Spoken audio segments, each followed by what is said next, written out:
যেটা ময়লাযুক্ত না, যেখানে গেলে আপনাকে স্থান কাল পাত্র, ধরেন আপনি একটা মরা বাড়ি, সেখানে আপনি কটকট একটা লাল শাড়ি পরে। সমাজ বদলাতে হলে আগে বদলাতে হবে পরিবার, এমনই বার্তা দিয়েছেন তরুণরা। রাজধানীতে আয়োজিত শত তরুণের আড্ডার শীর্ষক এক অনুষ্ঠানে সামাজিক রূপান্তরে পরিবারের ভূমিকার উপর জোর দেন তারা। আপনি যদি একটা ডট হন, এই ডটগুলো যদি একদিন আমরা যোগ করে লাইন হিসাবে সাজাতে পারি, এই বাংলাদেশ আরো অনেক সুন্দর সুখী সমাজ নিয়ে এগিয়ে যাবে বিশ্ব দরবারে। পরিবার, সমাজ ও রাষ্ট্র সব ক্ষেত্রেই পরিবর্তনের চালিকা শক্তি তরুণরা। তবে সেই পরিবর্তনের সূচনা হতে হবে পরিবার থেকেই, এমনটাই দাবি তরুণদের। তো যাই হোক, আপনাদের জন্য অনেক শুভেচ্ছা। মঙ্গলবার রাজধানীর ধানমন্ডিতে দিনব্যাপী আয়োজনে অংশ নেন বিভিন্ন শ্রেণী ও পেশার তরুণরা। দুইটা প্রজন্মকে এক করার একটা বিরাট উদ্যোগ গ্রহণ করেছেন। আমি মনে করি যে আমরা যে লিডারশিপের কথা বলছি, এই লিডারশিপে যাওয়ার আগে সবচেয়ে বড় যে জিনিসটা দরকার সেটা হচ্ছে নিজেকে চেনা। অনুষ্ঠানে পাঠ করা ঘোষণাপত্রে বলা হয়, শিক্ষা ও কর্মক্ষেত্রে প্রযুক্তির ব্যবহার বাড়লেও পরিবারের সব সদস্য সমানভাবে এর সুফল পাচ্ছেন না।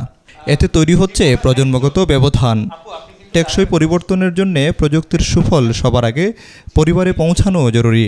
তোমাকে ভেবেছি কতদিন, কত শত্রুর পদক্ষেপ শোনা প্রতীক্ষার অবসরে, কত খোলা ফাটার মুহূর্তে, কতবার অবাধ্য হয়েছে মনোযুদ্ধ জয়ের ফাঁকে ফাঁকে, কতবার হৃদয় জ্বলেছে অনুশোচনার অঙ্গারে তোমার আর তোমাদের ভাবনায়। আলোচনায় তরুণরা জানান, তারা কেবল স্বল্প মেয়াদী আরাম নয়, চান পরিবর্তিত বিশ্বের সঙ্গে মানিয়ে নেওয়ার ক্ষমতাও। পরিবারের সময় ব্যবস্থাপনা, আয় ব্যয় ও সঞ্চয়ে সবার অংশগ্রহণ এবং লিঙ্গ বৈষম্য দূর করে ঘরের কাজে সমান দায়িত্ব বণ্টনের উপর জোর দেন তারা। নিজের বাচ্চাদেরকে কলম কিনে দিতে না পারার কারণে উনি কলমের শীষ কিনে পেঁচিয়ে দিতেন। তারপরে দিতে দিতে উনি চিন্তা করলেন যে এটা যদি আমি দিনে কয়টা বানাতে পারি। উনি দেখলেন 100টার মতো বানাতে পারতেন। তারপরে বানাতে বানাতে এরপরে উনি এই কাজ শুরু করেছেন। সকাল থেকে অনুষ্ঠানে ছিল সাংস্কৃতিক পরিবেশনা, গেম ভিত্তিক সেশন এবং নেতৃত্ব যোগাযোগ দক্ষতা বিষয়ক বিশেষ অধিবেশন। অনুষ্ঠানে তরুণরা নতুন চিন্তা ও উদ্যোগকে স্বাগত জানানো এবং পরিবেশ বান্ধব ন্যায়ভিত্তিক সমাজ গঠনে সক্রিয় থাকার অঙ্গীকারও করেন। সত্য সরকার, বিনিউজ 24, ঢাকা।